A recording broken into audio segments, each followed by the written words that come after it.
الحمد لله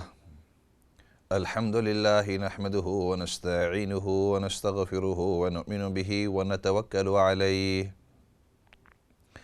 ونعوذ بالله من شرور أنفسنا ومن سيئات أعمالنا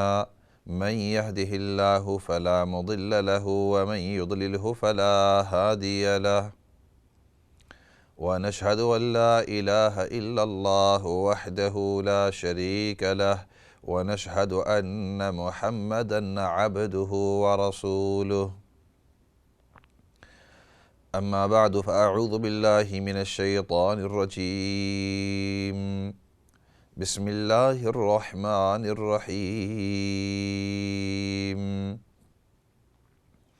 وأن المساجد لله فلا تدعوا مع الله أحدا صدق اللہ العظیم۔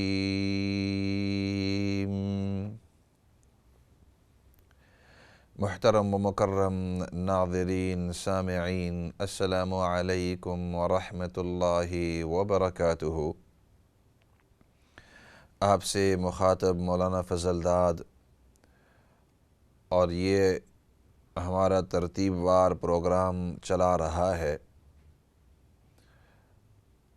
سیرت النبی صلی اللہ علیہ وسلم کے اوپر بات چیت کافی سیشنوں سے ہو رہی ہے، اور پچھلے سیشن کے اندر مسجد النبوی کے بارے میں بات چیت کر رہا تھا۔ مسجد النبوی کی مختصر تاریخ آپ حضرات و خواتین کے سامنے عرض کر رہا تھا، اور مختصر انداز کے اندر یہ بات عرض کی کہ نبی پاک صلی اللہ علیہ وسلم جس وقت مدینہ تشریف لائے تو من جملہ اہم کاموں میں سے ایک اہم کام مسجد کی تعمیر، مسجد کو بنانا، مسجد کو مقرر کرنا یہ کیا۔ مدینہ کے اندر زمین پڑی ہوئی تھی اور وہ استعمال نہیں ہو رہی تھی، اس کے اندر قبرستان بھی تھا، اور باقی جو تھوڑی سی زمین تھی وہ کھجوروں کے سکھانے کے لیے استعمال کی جاتی تھی۔ اور پچھلے درس میں تفصیل سے بات عرض کی تھی کہ کھجوروں کو کیوں سکھایا جاتا ہے، اور تفصیل سے یہ بات عرض کی تھی کہ کھجوروں کو اس لیے سکھایا جاتا ہے تاکہ وہ لمبی دیر تک باقی رہیں۔ معلوم کروایا کہ زمین کس کی ہے، تو آپ صلی اللہ علیہ وسلم کو بتلایا گیا کہ یہ زمین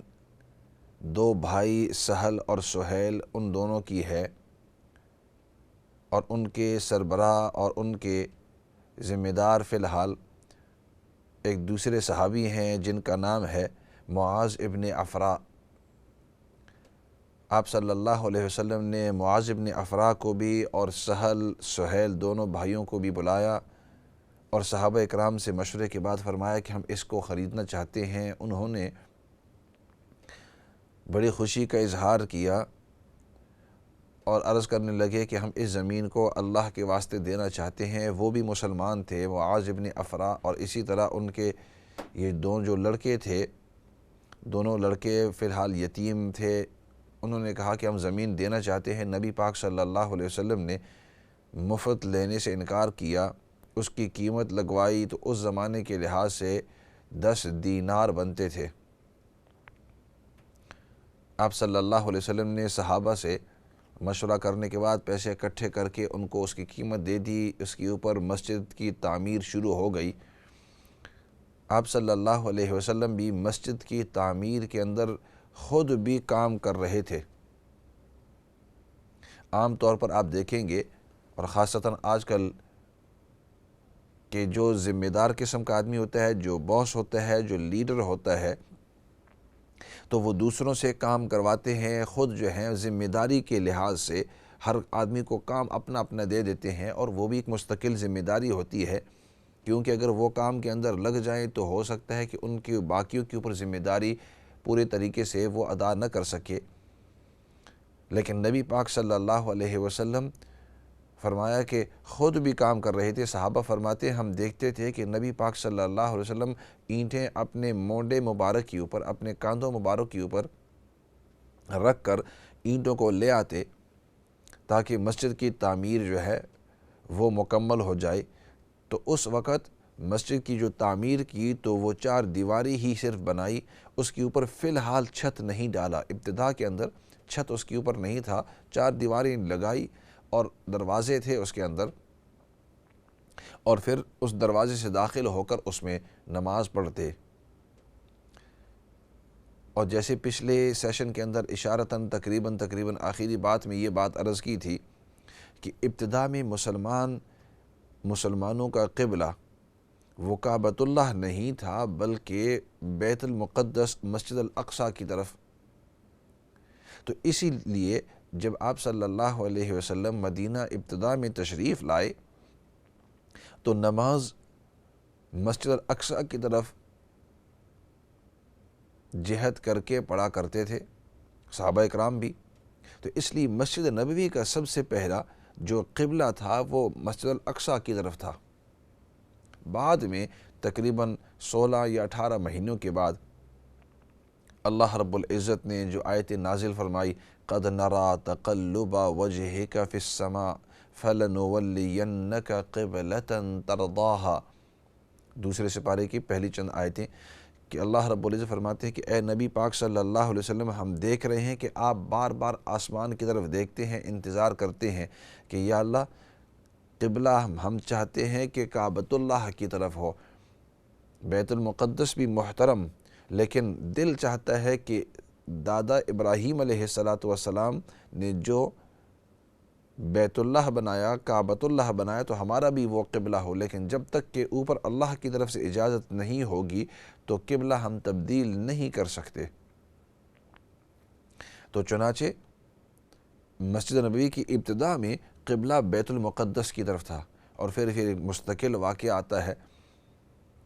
کہ نبی پاک صلی اللہ علیہ وسلم نے اعلان کر دیا کہ اگلی جو نماز ہے یہ 16 17 18 مہینے کے بعد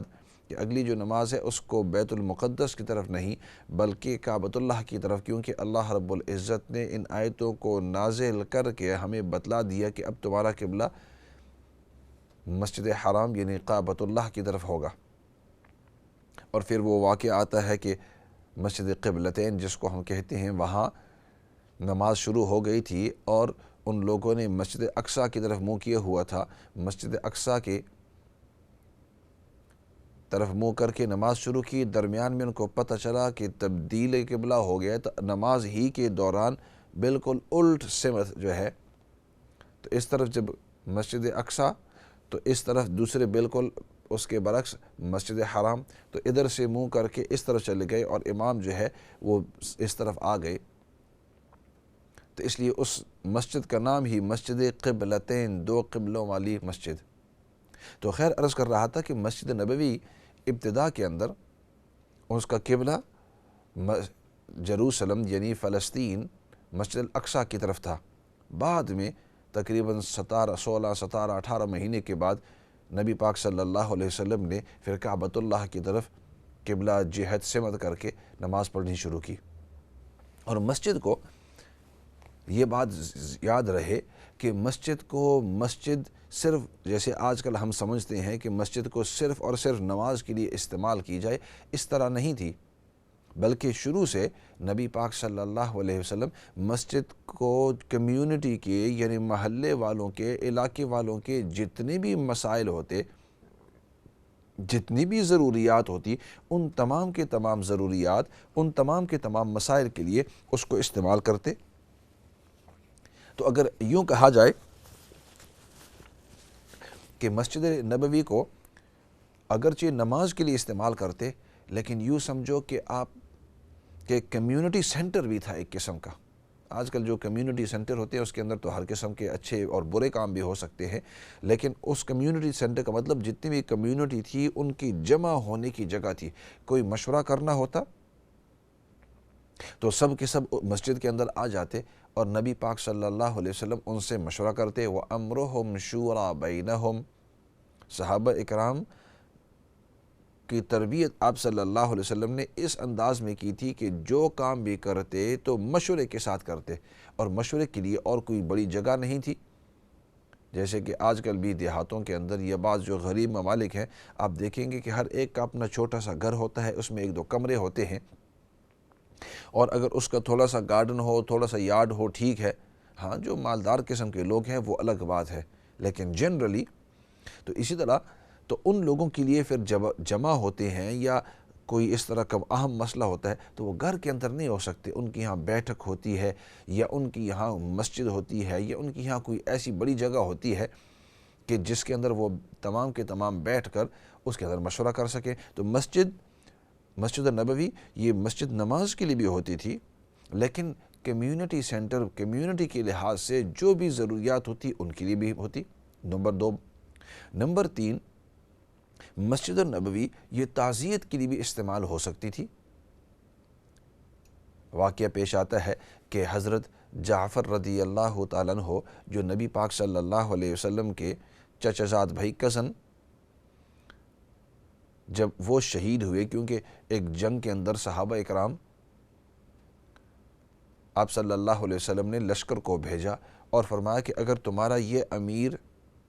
یہ اگر شہید ہو جائیں تو یہ دوسرے امیر بنیں گے، فلاں شخص بنیں گے، اگر وہ بھی شہید ہو گئے تو پھر یہ عبداللہ بن رواحہ یعنی تیسرے شخص شہید یہ امیر بنیں گے، اور پھر اگر یہ بھی شہید ہو گئے تو پھر اس کے بعد تم مسلمان جس کو اپنا لیڈر مقرر کرنا چاہو تو کر سکتے ہو۔ خیر، واپس خبر پہنچی، آپ صلی اللہ علیہ وسلم مدینہ میں تھے، آپ کو وحی کے ذریعے بتلایا گیا کہ جعفر رضی اللہ تعالیٰ عنہ شہید ہو گئے۔ آپ صلی اللہ علیہ وسلم نے جعفر رضی اللہ تعالیٰ کے جو بیٹے ہیں عبداللہ، ان کو بلوایا اور مسجد کے اندر بٹھا کر آپ صلی اللہ علیہ وسلم نے ان کو خبر دی کہ میں آپ کو بتلاتا ہوں کہ آپ کے والد وہ جنگ کے میدان میں تھے اور وہاں وہ شہید ہو گئے، دشمن نے ان کے دونوں ہاتھ جو ہیں وہ کاٹ دیے ہیں۔ وہ اسلام کا، مسلمانوں کا جھنڈا جو ہے پکڑے ہوئے تھے، اس کو کسی صورت کے اندر چھوڑ نہیں رہے تھے، اور دشمن نے آ کر ان کے ہاتھ کو کاٹ دیا تاکہ جھنڈا گر جائے۔ اس زمانے کے اندر جو امیر ہوتا تو جب اس کے ہاتھ سے جھنڈا گر جاتا تو لوگ جتنے بھی اس کے مجاہدین تھے یا جو فوج تھی یا ان کے ہیلپرز تھے وہ سب سمجھتے کہ جھنڈا اب گر گیا، مقصد یہ ہے کہ اب جنگ ہم لوز ہو گئے ہیں، ہار گئے ہیں، اب چلو واپس۔ تو اس لیے جو کمانڈر ہوتا، جو ان کا امیر ہوتا، وہ جھنڈا گرنے نہیں دیتا۔ تو جعفر رضی اللہ تعالیٰ نے اس کو گرنے نہیں دیا، تو دشمن نے آ کر ایک ہاتھ کاٹ لیا تو انہوں نے جلدی سے اس کو دوسرے ہاتھ کے اندر پکڑ لیا، دشمن نے دوسرے ہاتھ کو کاٹ لیا تو آپ رضی اللہ تعالیٰ نے اس کو اپنے دانتوں کے اندر پکڑ لیا، تو پھر دشمن نے آپ کو شہید کر دیا۔ تو نبی پاک صلی اللہ علیہ وسلم نے عبداللہ رضی اللہ تعالیٰ کو فرمایا کہ آپ کے جو والد ہیں جعفر رضی اللہ تعالیٰ وہ میدان کے اندر شہید ہو گئے ہیں اور دشمن نے ان کے دونوں ہاتھوں کو کاٹ دیا ہے، لیکن ان کو تسلی دیتی ہوئے فرمایا کہ اللہ نے ان دونوں ہاتھوں کے بدلے اللہ نے اس کو 2 پر دے دیے ہیں، اور ان 2 پروں کے ذریعے وہ جنت کے اندر اڑ رہا ہے، مزے کر رہا ہے۔ آپ صلی اللہ علیہ وسلم نے مسجد کے اندر اس کو بٹھا کر یہ تسلی دی اور پھر تعزیت کی۔ اسی وجہ سے فرماتے ہیں کہ اگر اور کوئی جگہ نہ ہو، اور جیسے آج کل گھر جو ہوتے ہیں بہت چھوٹے سے ہوتے ہیں، ایک گھر کے اندر زیادہ سے زیادہ 5-10 آدمی بیٹھتے ہیں، تو اگر کسی کی کوئی فوتگی ہو جاتی ہے اور مہمان زیادہ ہیں تو ان کو گھروں کے اندر آپ سمو نہیں سکتے۔ You can't fit them in the houses because the houses are so small۔ ایک کمرے کے اندر 2 سیٹیاں یا صوفے ہوتے ہیں، چلو اگر بہت بڑا کمرہ ہوا تو 3 سیٹیاں یا 3 صوفے اس میں ہوتے ہیں، ایک سیٹی کے اوپر اگر 2 یا 3 آدمی بیٹھے، 5-6 آدمیوں کے بعد 8-9 آدمیوں کے بعد جگہ نہیں رہتی۔ تو اس لیے جو بڑی جگہ ہوتی ہیں، اور خاصتاً آج کل مساجد کے ساتھ انہوں نے ڈے سینٹر یا مساجد کے ساتھ انہیں بڑے کمرے رکھ دیے ہیں تاکہ اس کے اندر، اور اسی طرح عورتوں کے لیے بھی بندوبست ہوتا ہے کہ گھروں کے اندر وہ کوئی خاص بندوبست ہوتا نہیں، یا عورتیں بہت زیادہ ہو جاتی ہیں گھروں کے اندر، وہ فٹ بھی نہیں آ سکتے، تو اس لیے یہ جو بندوبست کیا گیا اس کا مقصد ہی ہوتا ہے تعزیت۔ تو بعض لوگ آپ کو کہیں گے کہ بھائی مسجد کے اندر کسی کے ساتھ تعزیت نہیں کر سکتے، تو نبی پاک صلی اللہ علیہ وسلم نے مسجد کے اندر بیٹھ کر عبداللہ رضی اللہ تعالیٰ عنہ کو خود تعزیت فرمائی۔ مسجد نبوی سے اور کوئی صرف کعبۃ اللہ، مسجد حرام بڑی مسجد ہے، ورنہ دوسرے نمبر پر تمام دنیا کے اندر سب سے بہترین مسجد وہ مسجد نبوی ہے، اور نبی پاک صلی اللہ علیہ وسلم سے بہتر تو کوئی چیز ہے ہی نہیں۔ آپ صلی اللہ علیہ وسلم سب سے اعلیٰ ترین شخصیت، تو خود آپ صلی اللہ علیہ وسلم بیٹھ کر تعزیت کر رہے ہیں عبداللہ رضی اللہ تعالیٰ عنہ کو۔ ہاں یہ الگ بات ہے کہ جب آپ تعزیت کے اندر بیٹھیں یا تعزیت کرنے کے لیے جائیں، جس کو ہم فاتحہ خوانی کہتے ہیں یا دعا کہتے ہیں، یا مختلف لوگ اس کے مختلف نام رکھتے ہیں، تو اس وقت یہ ہے کہ اگر مسجد کے اندر ہو یا ایسی محترم جگہ کے اندر ہو تو اس محترم جگہ کی عزت کرنا بھی ضروری ہے۔ اس طرح نہ ہو کہ اگر آپ مسجد کے اندر تعزیت کے لیے بیٹھے ہوئے ہیں اور وہاں جا کر آپ دنیاوی غلط باتیں کرنا شروع کر دیں، گناہ کی باتیں، غیبت کی باتیں، ہر قسم کے غلط نہیں۔ فرمایا اس وقت آپ مسجد کی عزت، مسجد کا احترام، مسجد کی تعظیم کرنا یہ بہت ضروری ہے۔ تو خیر عرض کر رہا تھا کہ مسجد نبوی نماز کے لیے بھی تھی۔ نمبر 1، نبی پاک صلی اللہ علیہ وسلم نے کمیونٹی سینٹر کے طور پر، تاکہ کمیونٹی آ کر اس میں جو بھی مشورہ کرنا ہو، جو بھی بات کرنا ہو، اس کے لیے بھی 2 باتیں۔ نمبر 3، تعزیت کے طور پر کوئی فوتگی ہو جاتی تو اس کے اندر اگر جمع ہونا ہوتا تو اس میں ہو سکتے۔ نمبر 4، اس کو آج کل آپ کی یہاں ہسپتالیں ہیں، آپ کی یہاں کلینکس ہیں، اس زمانے میں اس طرح نہیں تھی۔ ایک صحابی ہے سعد بن معاذ رضی اللہ تعالیٰ عنہ، وہ بیمار ہو گئے، بیمار ہونے کے بعد ان کا خون جاری ہو گیا، سخت بیمار ہو گئے۔ مقصد یہ ہے، نبی پاک صلی اللہ علیہ وسلم نے فرمایا کہ ایسے کرو کہ مسجد نبوی کے اندر اس کے لیے چھوٹا سا ایک خیمہ بنا لو۔ اس زمانے کے اندر کوئی سوچ بھی نہیں سکتا ہسپتالوں کا اور انڈیویجول کیئر کا اور انٹینسیو کیئر جس کو ہم کہتے ہیں، اگر کوئی زیادہ بیمار ہو جائے تو اس کی 24 گھنٹے نگرانی ہو، اس زمانے کے اندر کوئی سوچ بھی نہیں سکتا۔ نبی پاک صلی اللہ علیہ وسلم نے فرمایا کہ مسجد کے اندر آ کر اس کے لیے خیمہ لگا دو۔ صحابہ نے ادھر خیمہ لگایا اور پھر اس صحابی کو فرمایا کہ تم ادھر ہی رہو مسجد کے اندر، تمہارے یہاں بیمار پرسی کریں گے، صحابہ کرام آئیں گے، آپ کے گھر والے آئیں گے، مہمان آئیں گے، آپ کی خیر خیری پوچھیں گے، ادھر کم از کم تمہاری نگرانی ہوگی، دیکھ بھال ہوگا، تمہارے اوپر نظر ہوگی، تمہارا بھی اچھا وقت گزرے گا اور لوگوں کو بھی پتہ چلے گا کہ تم اچھے ہو نہیں اچھے ہو۔ خیر اس کے بعد وہ صحابی جو ہیں کافی دیر کے بعد جو ہے وہ پھر شہید ہو گئے، مطلب دنیا سے رخصت ہو گئے، فوت ہو گئے۔ لیکن معلوم ہوا کہ نبی پاک صلی اللہ علیہ وسلم نے مسجد نبوی کو اس کے لیے استعمال کیا کہ اگر کوئی بیمار ہو تو اس بیمار کو ادھر آپ لا سکتے ہیں۔ 4 باتیں۔ 5ویں بات، مدرسے کے طور پر یا یونیورسٹی کے طور پر مسجد نبوی کو استعمال ہوا۔ ادھر آج بھی اگر آپ دیکھیں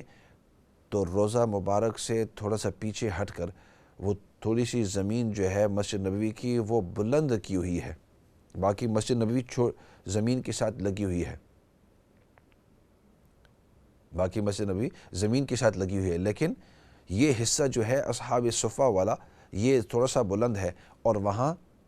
وہ صحابہ اکرام رضوان اللہ مجمعین جو قرآن کا علم، نبی پاک صلی اللہ علیہ وسلم کی احادیث مبارکہ کا علم، دین کا علم ادھر بیٹھ کر سیکھا کرتے تھے۔ حضرت ابو ہریرہ رضی اللہ تعالیٰ عنہ جو مشہور صحابی ہیں، وہ جا کر ادھر اپنا بہت سارا وقت گزارا کرتے تھے۔